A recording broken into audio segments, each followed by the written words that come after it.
Bonjour à tous et bienvenue dans cette nouvelle vidéo. Je suis Régis Delarche, spécialisé dans l'accompagnement des personnes souffrant de dépersonnalisation et déréalisation. Et ma mission, c'est de vous aider à vous en libérer en un minimum de temps, tout en retrouvant confiance en vous et liberté. Alors, pas de pilule magique au programme, ni de solution miracle, mais plutôt une approche visant à répondre à toutes vos questions, à vous fournir du conseil et des solutions adaptées à votre situation, et plus globalement, une approche basée sur votre développement personnel.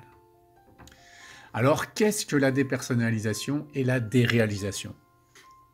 Avant d'évoquer la nuance qu'il existe entre les deux, ce qu'on peut déjà dire, c'est que la dépersonnalisation et la déréalisation se traduisent toutes les deux par un étrange sentiment d'irréalité qui vient nous envahir, comme si l'on vivait dans un rêve, quelque chose de nébuleux, comme si un voile ou une bulle invisible venait s'intercaler, s'interposer entre nous-mêmes et la réalité. Une sorte de prison invisible, mais qui n'aurait ni clé ni porte nous permettant de nous en échapper. Nous devenons comme observateurs de ce qui nous entoure. Nos sens continuent de fonctionner tout à fait normalement, mais pour autant, nous nous sentons détachés de la réalité. Donc généralement, tout ça est vécu comme assez violent, voire très violent, par la personne qui l'expérimente. Car non seulement cette sensation d'irréalité est très angoissante, on se demande ce qui nous arrive, mais en plus on se demande si on ne va pas rester coincé dans cette bulle ou cette prison invisible, et ainsi redouter ou croire que l'on devient fou. Donc pour en revenir maintenant à la nuance entre dépersonnalisation et déréalisation, la nuance se situe au niveau de la perception du sentiment d'irréalité lui-même, dans le sens où il n'est pas perçu de la même façon.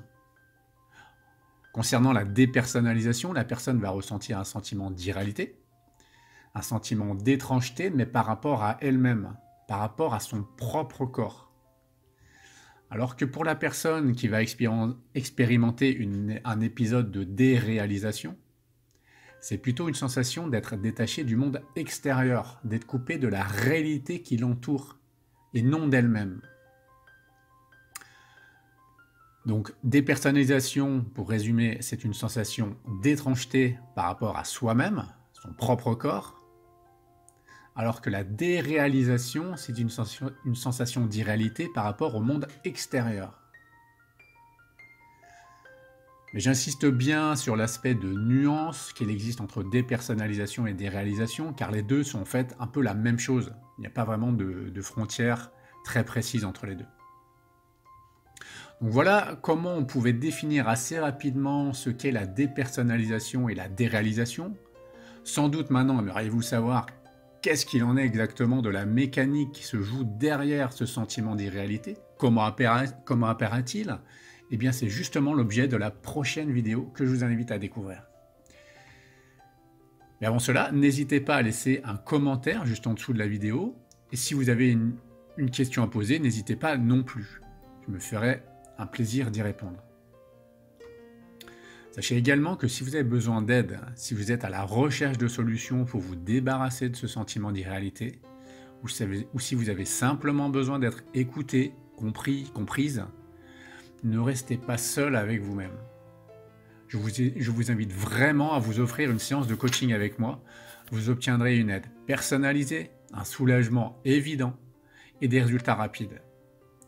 Vous retrouverez dans la description en dessous de la vidéo les liens vers mon site reprendreduterrain.fr et les différentes formules de coaching. Si vous avez aimé cette vidéo, un petit clic sur le pouce bleu, ça fait toujours plaisir et n'hésitez pas à vous abonner à la chaîne. Je vous dis à très bientôt dans la deuxième vidéo, consacrée donc à la mécanique qui se joue en arrière-plan et qui conduit à l'apparition de ce sentiment d'irréalité.